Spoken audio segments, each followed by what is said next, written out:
Good morning, everyone. Thank you so much for being here. We're very excited to have you here for today's announcement and today's discussion about the City of Oakland leadership. My name is Sean Maher. I work for the community in the City Administrator's Office as the Communications and Engagement Director. We're going to have some remarks from our Council President, Nikki Fortunato Bas. We have with us also today City Administrator Justin Johnson and Chief Assistant City Attorney Ryan Richardson, available for questions. After the Council President's remarks, I'll come back up and facilitate questions. Please raise your hand and we'll take them one at a time. And with that, we'll hand it over to City Council President Nikki Fortunato Bas. Thank you. Good morning, everyone. My name again is Nikki Fortunato Bas. I am Council President and Council Member for District 2. First, I want to say it has been my tremendous pleasure and honor to serve as Council President, as well as serve as District 2 Council Member. It's one of our most diverse districts in the entire city. I'm also deeply grateful to all of our city leaders and each of our employees for your dedication and hard work serving our beloved city, especially during a moment of transition. All of us in city leadership, we are extremely focused on our mission of serving our residents and businesses to advance our priorities of a clean, safe, housing secure, and fiscally sustainable city. And I'm committed to a transparent, responsible, and orderly transition of leadership. With that goal in mind, I've been working with our city attorney as well as other leaders and branches of government to plan a smooth transition and process, selecting Oakland's next leadership. By tomorrow, the Alameda County Registrar of Voters will certify the election results. And I believe it is in the best interests of the city to consolidate the Mayoral and Council District 2 special elections to a single date to save hundreds of thousands of dollars for the City of Oakland. To achieve this, I will submit a letter to the City Clerk on December 17th, stating that I will resign from my Councilmember District 2 seat, provided the election results are certified tomorrow and without subsequent challenge, and that would be effective at 11 a.m. on January 6, 2025. I'll go through the timeline of some of our next steps in selecting our new leadership. At our December 17th council meeting, we will declare the results of the November 5th election. It's anticipated that the City Council will declare the office of the mayor vacant, and I, as Council President, will serve as interim mayor until that vacancy is filled in a special election that's within 120 days of the vacancy. The President Pro Tem, Dan Kalb, will serve as acting Council President.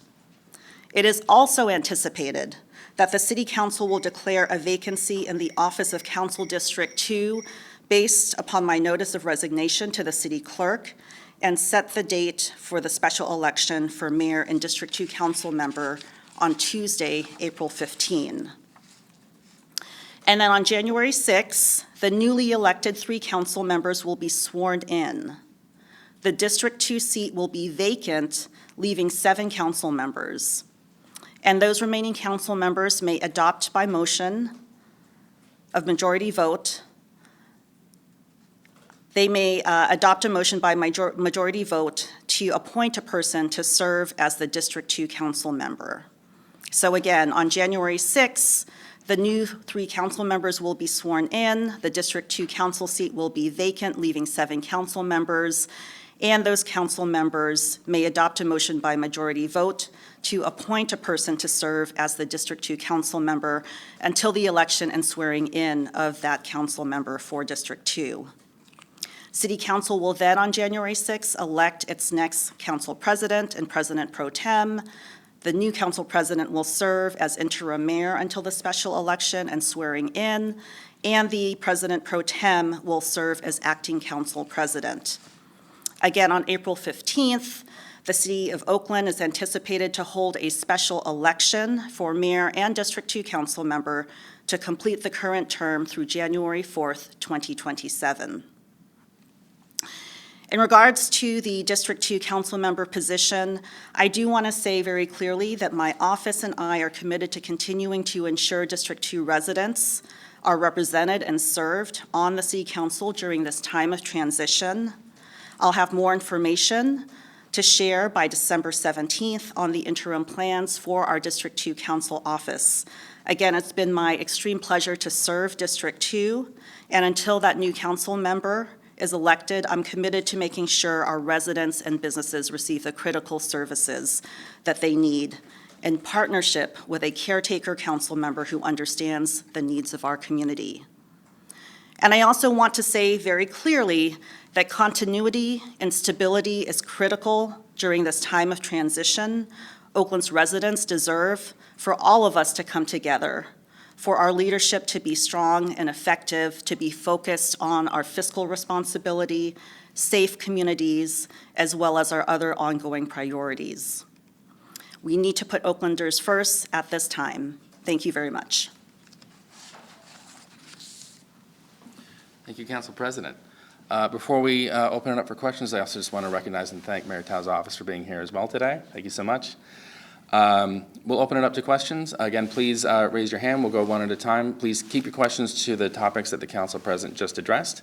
And we'll start with Hassan in the back. Hey, good morning, everybody. So there's a scenario where Oakland could have 4 mayors between now and April. You're also facing a historic budget deficit. How important, or what will the impact be of having, this so many mayors in place on the budget process and the cuts that have to be made, et cetera? Sir, thank you very much. Thank you for that question. I want to be really clear that we are really focused on stable and strong leadership. I do want to very much thank Oakland Mayor Sheng Tao for her leadership. She has been working to address our budget crisis as well as increase community safety, and we are on track by the end of this year to have the lowest homicide rate, lower crime rates than previously. In terms of transition, it's critically important that the leaders who have been working with our city administrator and other branches of government on our fiscal sustainability continue to work together. And so I have been serving as council president the last 4 years. One of my primary goals has been working to balance our budget with the mayor's office and the city administration. I have been working very closely with City Administrator Johnson over the past almost 2 years on this particular budget. And so between now and January 6th, we intend to ensure that the same people who have been working on our budget continue to focus very strongly on addressing the issues at hand. And then on January 6th, the council will have an opportunity to elect a new council president to serve in the role of working on the next 2-year budget. So what we are clearly trying to achieve here is stability and continuity of leadership and a singular focus on our financial sustainability as well as the issues we know Oaklanders care about, including community safety. Yes, sir. Just trying to figure out the order on January 6th. So, almost brand new council will start that day. And is there currently a, first question I guess, is there currently a process for finding candidates and proposing them for the interim council member for D2? Or will it have to be done on the dais? Like, will you do that as council president in between now and January 6th? How is all that going to work? In terms of District 2? In terms of the order of events on January 6th, will the new council president first be chosen and then follow into how to choose an interim, or will that interim process happen first? You just said it in the other way. Sure. So, and thank you for joining us, President Pro Tem Don Kalb. So again, prior to our meeting on December 17th, I'll share more about how I will work with our District 2 community to ensure there's continuity of leadership as well as service. On January 6th, as I mentioned earlier, because the council district, on January 6th, the 3 new council members will be sworn in. There will be 7 council members. There will be a vacancy in the District 2 seat because of my resignation to serve on the Board of Supervisors. The council may, by majority motion, appoint a District 2 council member at that time so that there are 8 council members. And from there, what we typically will do is make a motion to elect the council president, then the president pro tempore. It's still the same question. What's the process for finding the candidates, proposing them, interviewing them, making sure it's not just someone who was standing in front of City Hall all day? I wanted to do the job. So again, in terms of filling the District 2 council seat, it is very important to me that that person is a caretaker for that seat, a caretaker for our District 2 community to serve the community. I will make my wishes known in the following week prior to December 17th in terms of what I hope to see in that candidate that will be able to take care of the constituents of District 2 as well as fully participate in the budget process, the biennial budget process that will be in front of the new council. Right up front. Yeah, just to follow up on that. So on January 6th, the council can appoint a D2 caretaker. Correct. First question, do you have somebody in mind? Again, I am going to share that in the coming weeks. Okay. And then say they appoint somebody on that day or don't, that person then could just hit the ground running, can then vote for a council president, engage in all the activities of a regular council person on that day?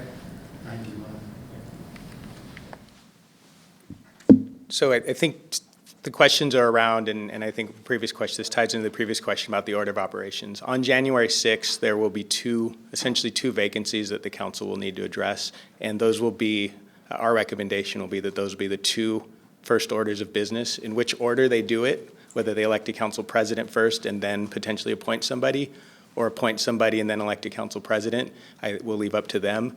But those will need to be the first 2 orders of business because we will need to know who the next interim mayor will be.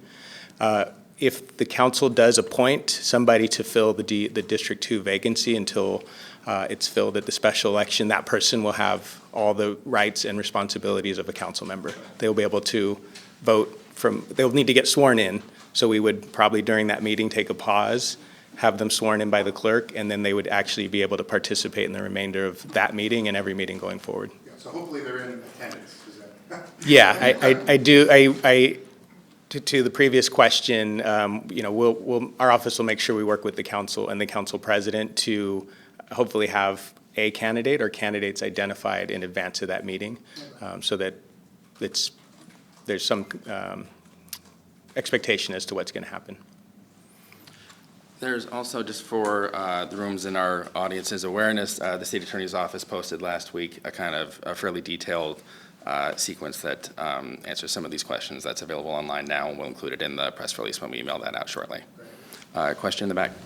Yeah, Councilmember Bas, Council President Bas, you said that you would resign unless your seat is challenged on the supervisor seat. What happens, how would the challenge to the supervisor seat impact this process? So if the election results for the Board of Supervisors race are challenged, I think what the council president has said is if it's unresolved that she would not resign, and which is understandable because you don't want to vacate your council seat unless you know you're moving on to another post. If that happens, the long and short of it is we would not be able to consolidate the 2. If there were a challenge and Council President Bas ultimately won, it ultimately verified that she won, we would not be able to consolidate the 2 special elections. The reason is we have bookends on either side for the timeline. We can't hold those elections more than 120 days from the vacancy, but we also have to give the county a certain amount of notice of what's going to be on the ballot. We have to give candidates a certain amount of time to submit their nomination papers. When you put those things together, there's really a 1-week window where the special election has to occur. So if we're unable to declare the vacancy in the District 2 election until weeks and weeks after we declared the vacancy in the mayoral election, those 2 timelines would be offset, and we'd end up with 2 special elections. We'll do 2 more and then we'll close. We'll do Shomek and Tom. Ryan, I think what Omar's question was getting at was, will there be an application window or kind of a public application process beyond just Council President Bass's endorsement or other candidates who kind of emerge from Oakland City Hall? The charter does not, all I can say is the charter doesn't require that there be an application process. I think we can work with the current city council members and the current District 2 incumbent to determine if that's something they want to explore, but it's not required. Yep. Thank you. And Mr. Vakar. This is all good talk, but the reality is Oakland had a heart attack. And it had a heart attack because it basically rejected its government. There's no secret that Oakland has a terrible reputation. And what are you going to do about that? Because all of this other stuff just seems that we're playing musical chairs, and there's going to be another group that comes in here that's going to be expected to perform miracles when miracles haven't happened around here for many, many decades. What are you going to do?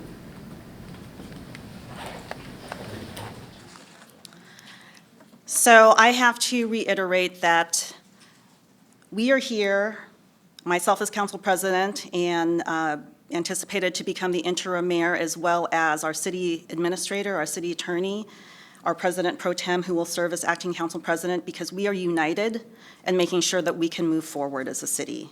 We love this city deeply. We believe in this city. We will fight for this city. And so we are working to ensure that our leadership is strong, that we, again, are singularly focused on the issues before us. And those issues are making sure that we address both our current budget and our two-year budget and the structural issues that have led to the projected deficit that we are working to address.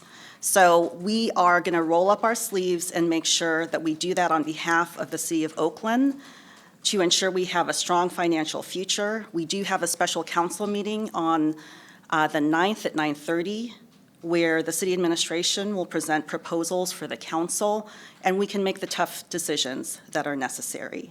And I do want to say also that in terms of community safety, we have been singularly focused, as has the current administration. We hope to share more information about the trend around violent crime, around property crime, which is trending in the right direction. That is critical work for us to continue forward, even as we confront the budgeting balancing in front of us. And my message today is that we are banding together to ensure that this city is incredibly strong, incredibly resilient, and committed to doing the work that we know Oaklanders deserve. Thank you so much, Council President. Tom, Tom, we'll take follow-up questions as we close. Thank you, Tom, for the questions. We'll answer also additional follow-ups as we close. Thank you all for being here today. Again, we're sticking around. If anyone's got follow-ups, please do stick around and ask them. Thank you all for coming.